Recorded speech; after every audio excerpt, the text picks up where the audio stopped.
a warm welcome to our worship today. So how has your week been? Have you got along with the restrictions and the easing of them again this week? Have you been out to visit some more friends and family in their gardens or in their homes? Well, personally, it's been a roller coaster for me. I've met up with some of my colleagues I haven't seen for 12 months or more. And it was so good to see them, to sit around a table and have a meal and just have a few laughs. It's been great, but it's also a time of change as we venture out of our homes. It's a little bit unnerving. And so in this great change, I do pray that you'd be kind to yourselves, that you take time out, because it is change again. But today we celebrate a very special day, Pentecost, when we remember and celebrate the Holy Spirit, the coming of the Holy Spirit and the beginning of the church. But it's also a special day for Sheldon Road Methodist Church, whose building opens today and will gradually, God willing, open up further as the weeks progress. That's exciting too.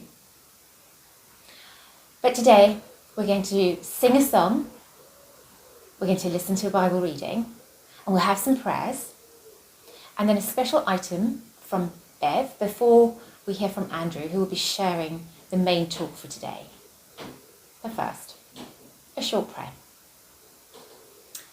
Heavenly Father, we rejoice again today at the gift of the Holy Spirit. The way you breathe new hope, new faith, and new life into your people, and still do today. You are wonderful. Amen. And may you be encouraged in faith and have that sense of the Holy Spirit's presence with you as we gather together in our homes and we journey in our worship today.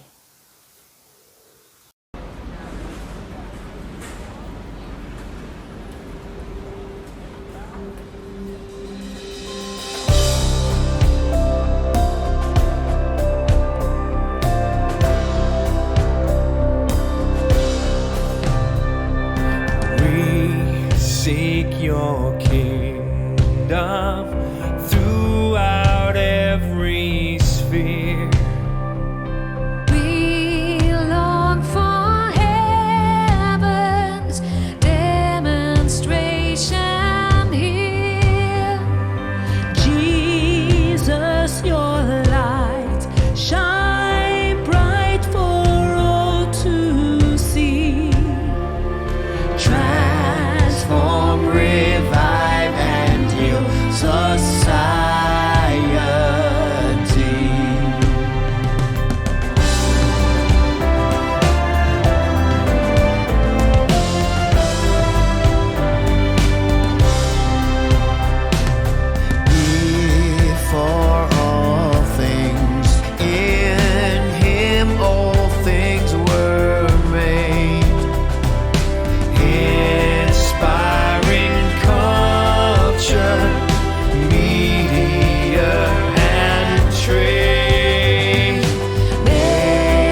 failing to scribe your heart on history's page. Make us again what we were made to be. Transform, revive, and heal society.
The reading is taken from Acts chapter 2, verses 1 to 13. The Holy Spirit comes at Pentecost. When the day of Pentecost came, they were all together in one place. Suddenly, a sound like the blowing of a violent wind came from heaven and filled the whole house where they were sitting. They saw what seemed to be tongues of fire that separated and came to rest on each of them. All of them were filled with the Holy Spirit and began to speak to each other in tongues as the Spirit enabled them. Now, there were staying in Jerusalem God-fearing Jews from every nation under heaven. When they heard this sound, a crowd came together in bewilderment, because each one heard their own language being spoken. Utterly amazed, they asked, "Aren't all these who are speaking Galileans? And how is it that each of them hears them in our native language? Parthians, Medes, Elamites, residents of Mesopotamia, Judea and Cappadocia, Pontus and Asia, Phrygia, Egypt and the parts of Libya near Cyrene, visitors from Rome, both Jews and converts to Judaism, Cretans and Arabs. We hear them declaring the wonders of God in our own tongues." Amazed and perplexed, they asked each other, "What does this mean?" Some, however, made fun of them and said, "They've had too much wine."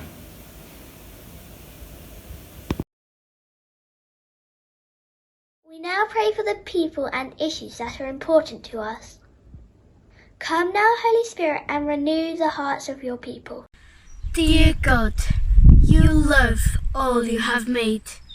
We pray for our world. We pray for those who have little and those who face a difficult future, for those who live in fear and those who have nothing. We pray that your spirit of peace would come and unite the nations. Come, Holy Spirit, and fill the hearts of your people. Dear God, you know all our needs. Send your spirit of wisdom on our nation and our leaders. Help them to make decisions that are good for all. Strengthen the hands of those who work for peace and frustrate those who stir up division, hatred, and violence. Come, Holy Spirit, and guide the hearts of your people. Dear God, You love us when we don't yet love you. We pray that your Spirit would come and draw everyone to receive your love. We pray for those we know, that they might come to faith. Come, Holy Spirit, and open the hearts of your people. Dear God, the Son knows pain and suffering. Send your spirit of healing on those who are in pain. And you pray for those who look after sick and dying, that you will strengthen them through your Spirit.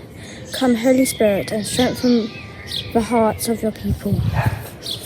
Amen.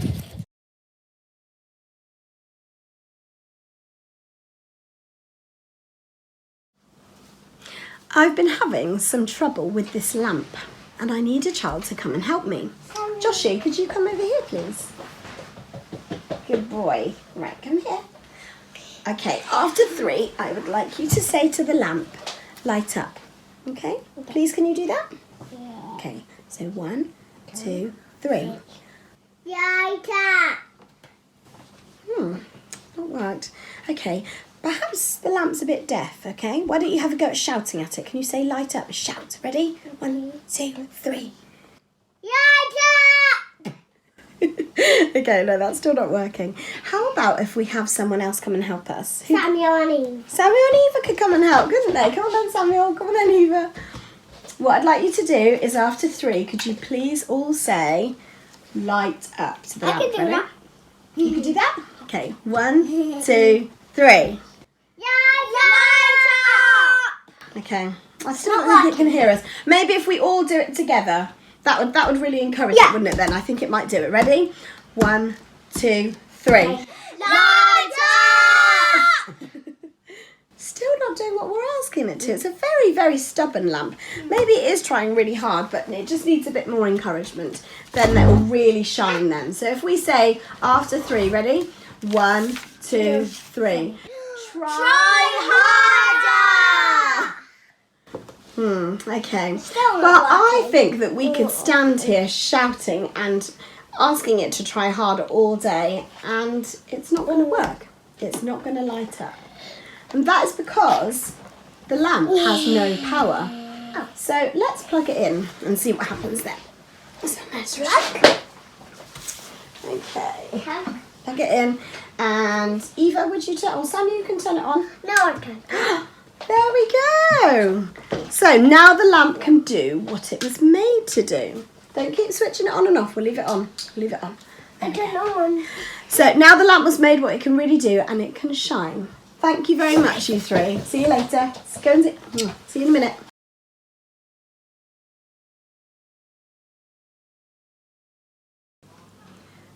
A lamp without power cannot shine. Christians without power cannot shine either. They cannot do what they were made to do. Jesus has called us to love and obey him, to tell other people about him, to make disciples, to do the things that Jesus did when he was on earth, to shine as lights in this dark world. But we cannot possibly do those things in our own strength, however hard we try. We need God's power. Jesus knows that we need God's power to follow him. Jesus promised his first disciples that when he left them, he would give them the gift of the Holy Spirit, who would actually come and live inside them.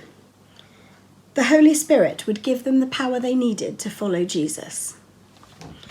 On the day of Pentecost, when the disciples were praying together, God gave the gift of the Holy Spirit to the first disciples. As a result, Peter, from being a frightened man, stood in front of a crowd of thousands, and 3,000 people accepted Jesus as their Lord. The power of the Holy Spirit gave the disciples all they needed to follow Jesus. It's no different today. Trying to live a Christian life without the Holy Spirit is like trying to get a lamp to shine without the power of electricity. It is essential that we plug in to God's power source, plugging in daily. All we need to do is ask Father God, and he will fill us afresh with his Holy Spirit, giving us all we need. So today, as we celebrate Pentecost, let's ask Father God to fill us again with the Holy Spirit so that we too have the power to shine wherever we are.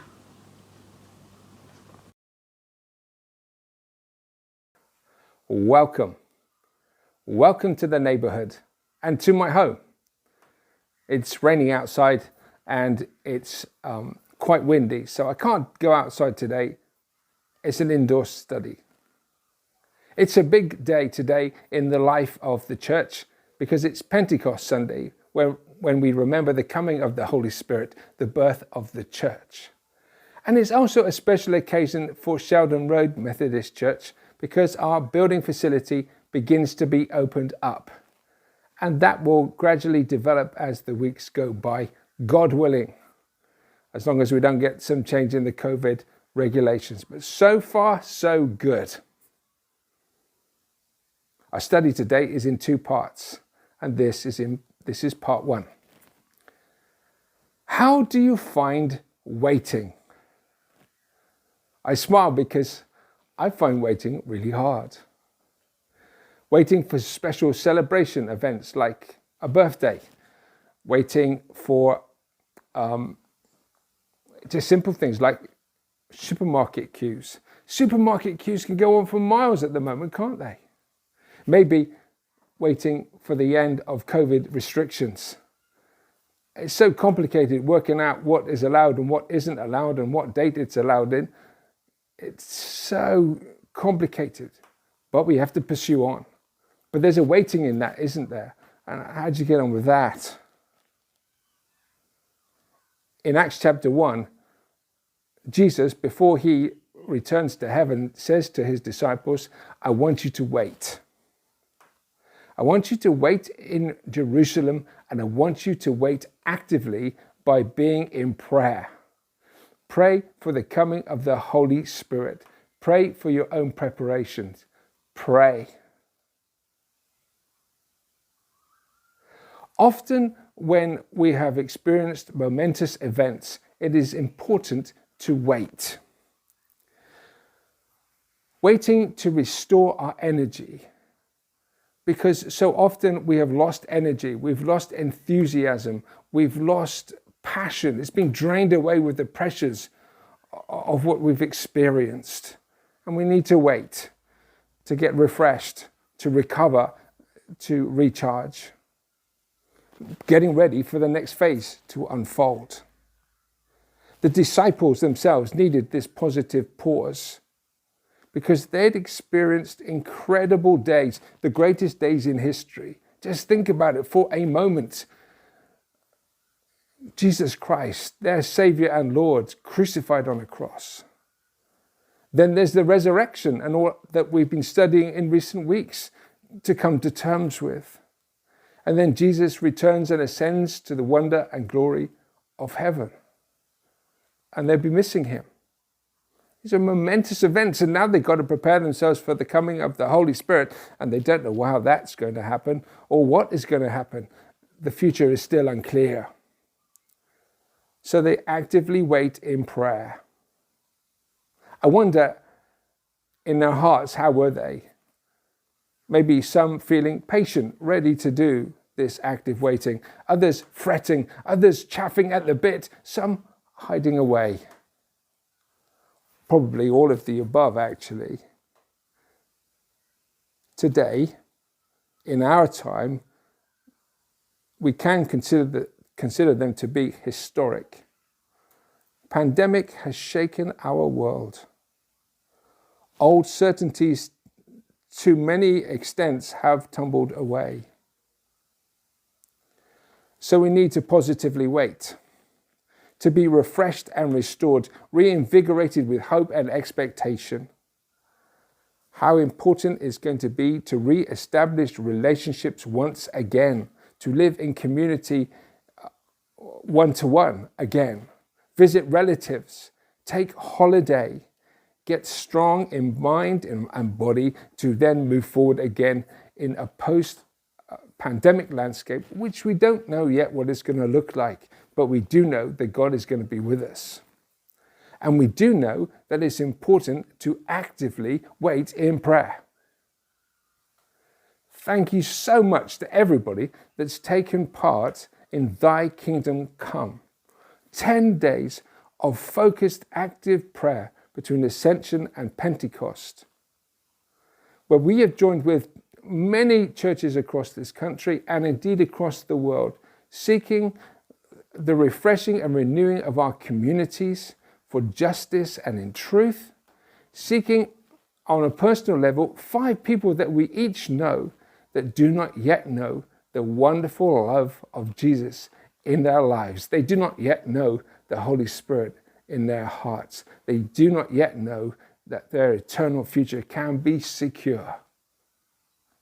So we've been in active prayer and must continue to do so as the weeks and months unfold.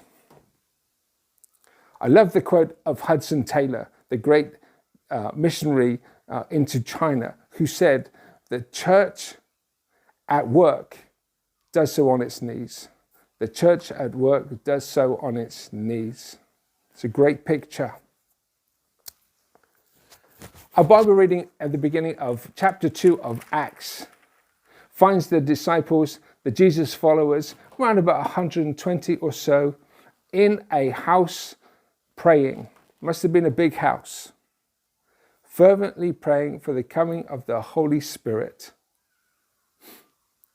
It's celebration time because it's Pentecost, harvest celebration.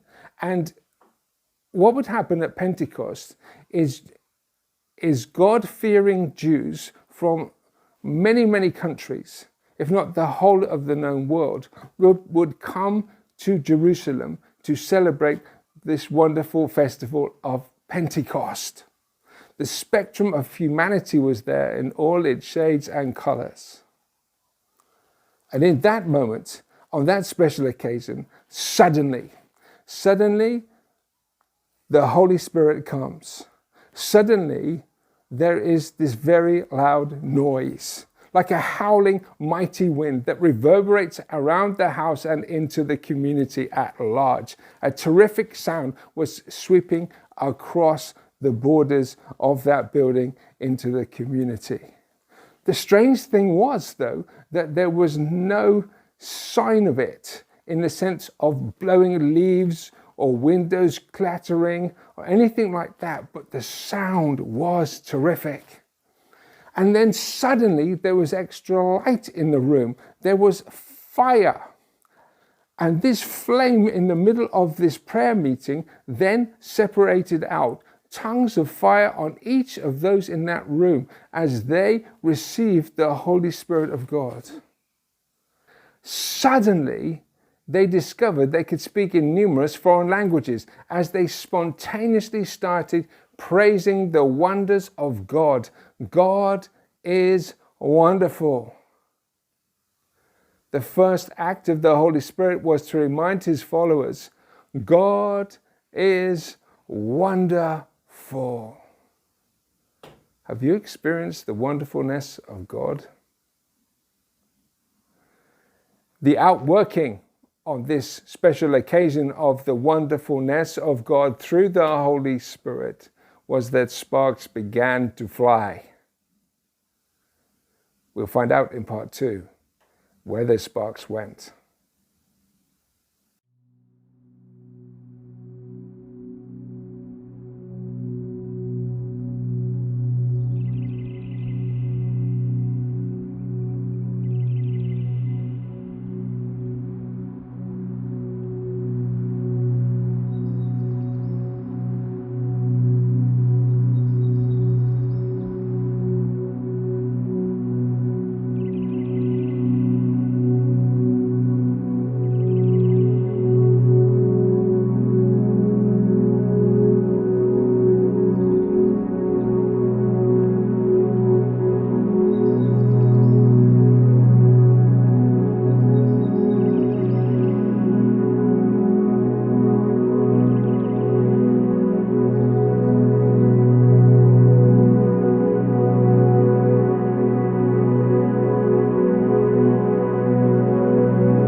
Welcome back.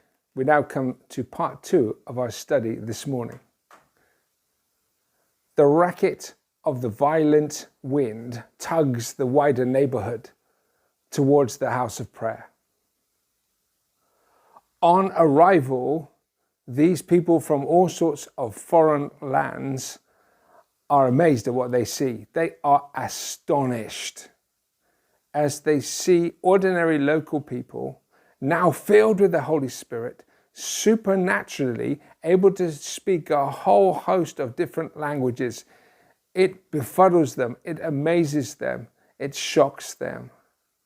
They see the disciples rejoicing and declaring the wonders of God. And I have no doubt that the disciples too were amazed as they moved with the wind of the Spirit of God. Notice how the flame of the Spirit quickly moves the Jesus followers out of the building and into the world. Those God-fearing Jews from every nation who, on hearing the good news, would soon be carrying the flame of the Spirit into their own lands. They would become fire starters for the kingdom of God in nations far beyond Jerusalem and Israel. Notice also how there is a collection of sounds on this so special a day. Firstly, the sound of the mighty rushing wind of the coming of the Holy Spirit. But also the sound of the disciples speaking and praising God in different languages. There's the sound of the crowd describing their astonishment. And then if you read the scriptures along, the next sound is one of mockery, of cynicism, of sarcasm. Oh, these people, they're drunk. It can't be. It's a fix. They're drunk. No way is this for real. In picture language, they've come to this scene of astonishment of a work of God, and they've come to it with water and with sand, and they're throwing the water and they're throwing the sand to try and put out the spark of the Holy Spirit. And that kind of thing can even happen today, where people of faith in Jesus Christ seek to do God's will, yet there are others that come along with wrong motivations, seeking to chug sand and water on what God is doing. And sometimes we as Jesus followers can accidentally, in a sense, do the same thing. Because sometimes we get anxious. We're on anxious alert, ready to suppress the sparks of the Spirit because we feel we need to be in control. We fear the unknown, and we're just not sure we can really trust the Spirit. Interestingly, though, the pandemic has helped us rethink how we carry the flame of the Spirit. It's not so much focused in one place, in one location, for example, a church building, but very much wider than that, in our homes, in our streets, our neighborhoods, our places of work. How do we follow Jesus in new ways? And we need the Holy Spirit's help with that, and we need to bathe it all in prayer, trusting that God will lead us, guide us, and direct us as we try out new ways, as we think of new approaches, as we seek to share the good news of Jesus' love. Then there's another sound that can be heard, and it's Peter.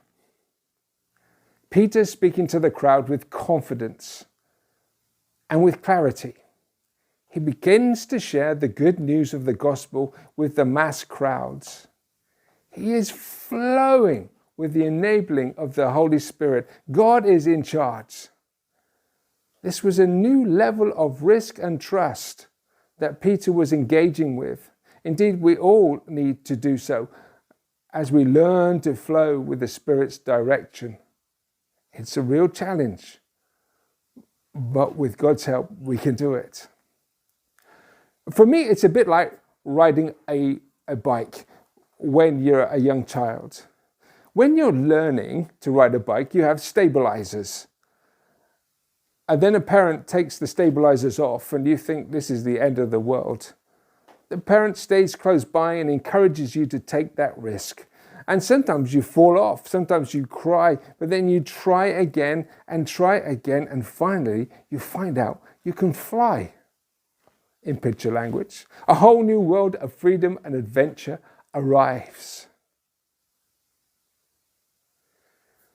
You could hear a pin drop as Peter spoke to the mass crowds.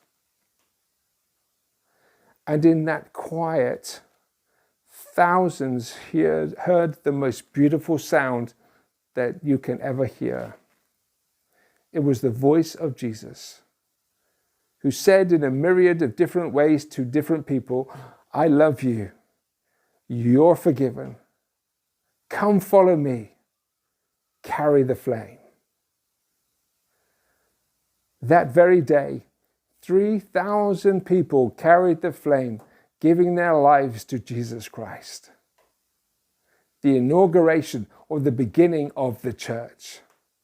The church, Jesus' people, filled with the Spirit, flowing with the Father's will. Thy kingdom come, thy will be done, on earth as in heaven. A wonderful body to be part of. A tremendous privilege, a great blessing, not just to individuals, but to communities and to the world. God's kingdom come. Are you ready to say yes?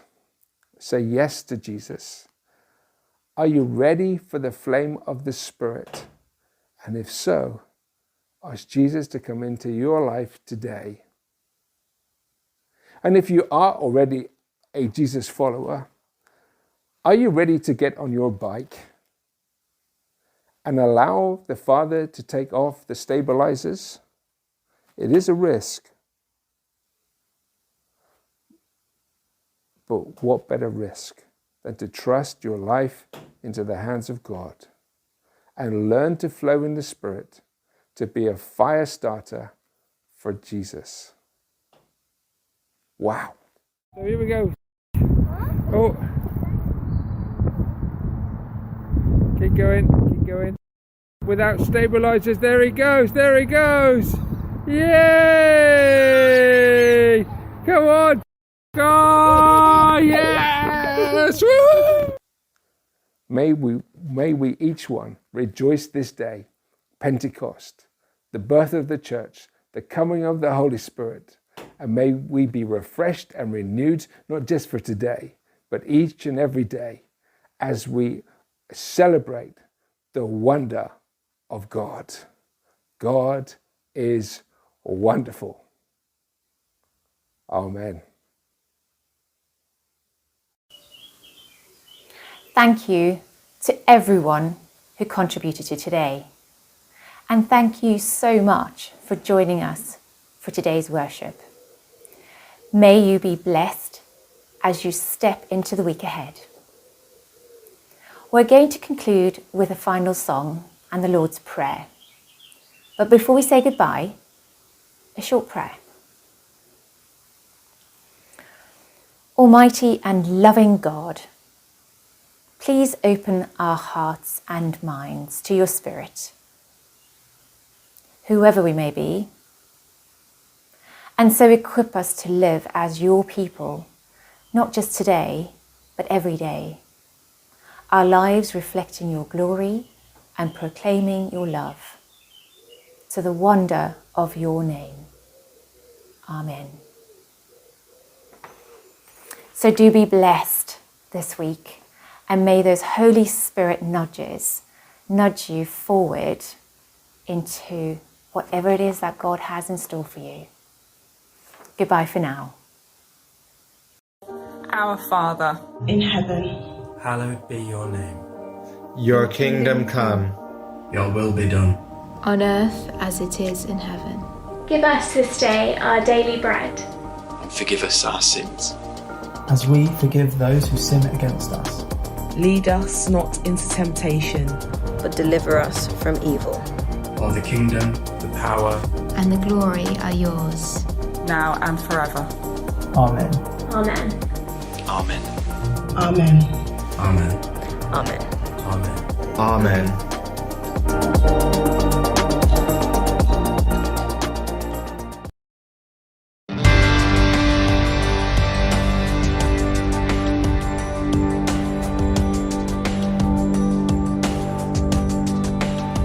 We'll walk the land with hearts on fire, and every step will be a prayer. Hope is rising, a new day dawning. Sound of singing fills the air. 2,000 years, and still the flame is burning bright across the land. Hearts are waiting, longing, aching for awakening once again. Let the flame burn brighter in the heart of the darkness, turning night to glorious day. Let the song grow louder as our love grows stronger. Let it shine. Let it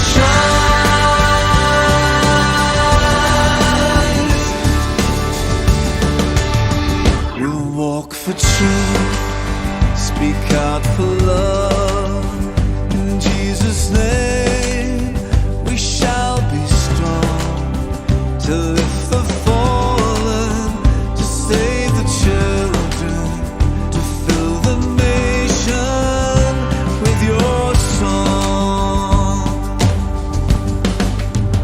Let the flame burn brighter in the heart of the darkness, turning night to glorious day. Let the song grow louder as our love grows stronger. Let it shine. Let it shine.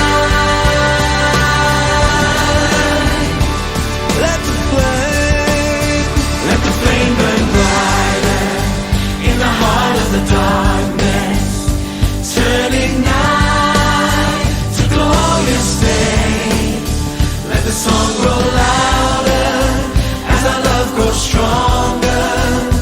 Let it shine.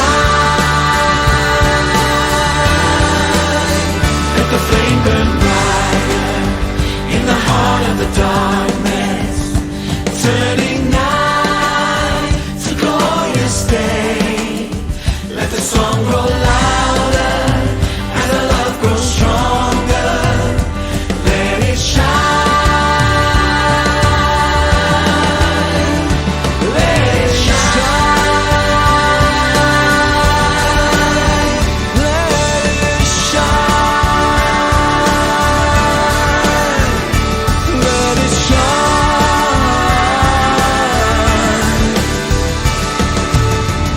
The flame burn brighter in the heart of the darkness. The flame burn brighter, new day dawning.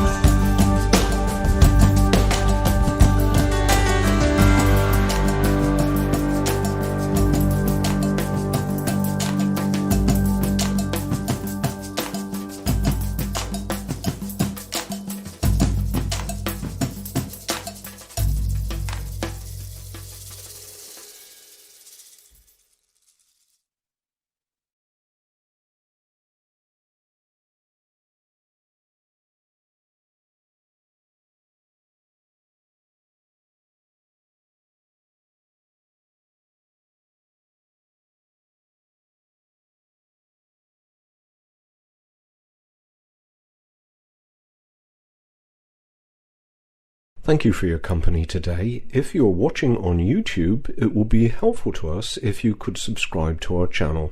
Just press the subscribe button and the bell.